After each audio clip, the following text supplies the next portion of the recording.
আত্মীয় হক আদায় করতে হবে, এটাও আমরা কুরবানি দিয়ে করেছি। শুধু তা করবো না, এটাই শুধু শেষ নয়। আমাদের দেশে একটা কথা আছে, দেখবেন জালসার দিনে আনন্দ হয়। আমি এতে নিষেধ করি না, কারণ হলো জালসার দিনে আত্মস্বজন আসে। আপনার বাড়িতে 10,000, 15,000, 20,000 টাকা ব্যয় করেছেন, আল্লাহর নবী বলেছেন যে মানুষ আত্মীয়দের জন্য, মেহমানদের জন্য দস্তরখানাটা বিছায় দেয়, আল্লাহ রাব্বুল আলামিন ওই বান্দার জন্য আল্লাহর রহমতের দস্তরখানাটা বিছায় দেয়।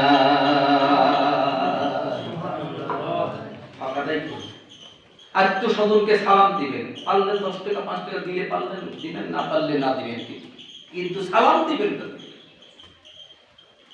ভাইরা আমার, ওয়ায়ানহা আনিল ফাহশাই ওয়াল মুনকার, এরপর আল্লাহ রাব্বুল আলামিন 4 নম্বরের আইন দিয়ে দিলেন, সমস্ত খারাপ অশ্লীল বেহায়া কাজ থেকে বিরত থাকো।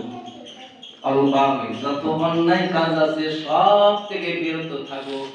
ওয়াইলুকুম লাআল্লাকুম তাযাক্কারুন, আল্লাহ বলেন বান্দারে এই কাজগুলো যদি তুমি করো, 1 নম্বর ন্যায় বিচার, 2 নম্বর তুমি কি করো, নরম ব্যবহার করো, 3 নম্বরে আত্মীয়র হক আদায় করো, 4 নম্বরে ন্যায় বিচার, 5 নম্বরে তুমি 4 নম্বরে আত্মীয়র হক, 5 নম্বরে তুমি সমস্ত খারাপ অশ্লীল বেহায়াপনার কাছ থেকে বিরত থাকো।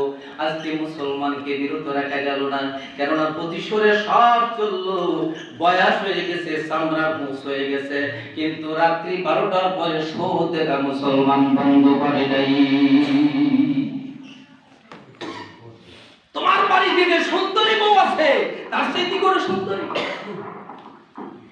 মুসলমান বেহায়ানি লজ্জা, তুমি কেমনে দেখো ওই মেয়েটার চেহারা? যুবকেরা বলতেছে ও তো সব খুলে এনেছে, খুব খুশি। আমি আমার জীবনে কোনো জায়গায় ঢুকি নেই, মূলই মানুষ তো, বক্তা মানুষ, এখন ঢুকলে তো ফেসবুকে দিয়ে দেবো আমার জীবনের কামাই শেষ, আর কোনো জায়গা তাও দেবে না। আল্লাহ বলেছেন এই কাজগুলো যদি তুমি করো তাহলে তোমার জন্য উত্তম জিকির, এটা হবে তোমার জন্য উত্তম জিকির।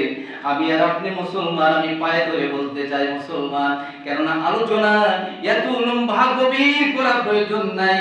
আপনারা হয়তো বলবেন হুজুর আপনি বারবার আমাদের পা ধরেন, কেননা আপনারা আমারই তো একজন, আপনারাও যেমন রোগী আমিও তেমন রোগী। কারণ হলো পাগলের কাছে আরেকজন পাগল যদি ঔষধ চায়, ঔষধ চিকিৎসা যেমন দিতে চায়, ঠিক আমি জিহাদিও ঠিক তেমনই পাগল আপনাদের মতোই। আপনারা যেমন রোগী আমিও তেমন রোগী, কিন্তু আল্লাহ ওয়ালাদের দরবারে ঘোরার পরে, আল্লাহ ওয়ালাদের দরবারে যাওয়ার পরে একটা ইলম অর্জন করেছি, সেটা হুজুরারা বলেছে বাবা, কেননা মান তাওয়াজা লিল্লাহি রাফাহুল্লাহি তাআলা, নিজে ছোট হয়ে যাও, মানুষের পা করো, তাহলে আল্লাহ তোমাকে বড় বানায়া দিবে। এজন্য নিজে ছোট হও, মার খাও, কাউকে মারতে যেও না, মার খাও, কাউকে মারতে যেও না। তোমাকে একজন ধরে মেরেছে, তুমি হলো মজলুম, মজলুমের জন্য আল্লাহর জান্নাতের দরজা খোলা, আর যে ব্যক্তি মেরেছে সে হলো জালিম, জালিমের জন্য জাহান্নামের দরজা খোলা। এজন্য মার খাও।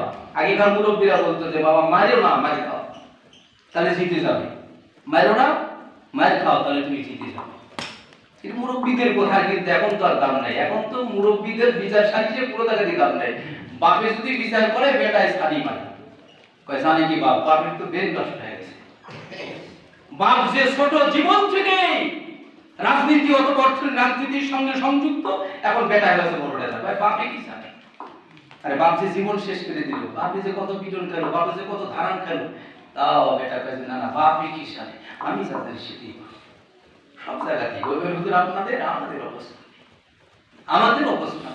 এই জন্য ফিরে আসে আব্বা জান, নামাজি রক্ত হয়ে গেলে নামাজ পড়েন, তাই বলে বলেন না যে ভাই বন্ধ করেন, যে জিহাদি ফতোয়া দিচ্ছেন, ভাই বন্ধ করেন, জিহাদি ফতোয়া দিচ্ছে না, আপনার টেলিভিশন দেখেন তা ফতোয়া দিচ্ছে না, তবে কথা বলো না।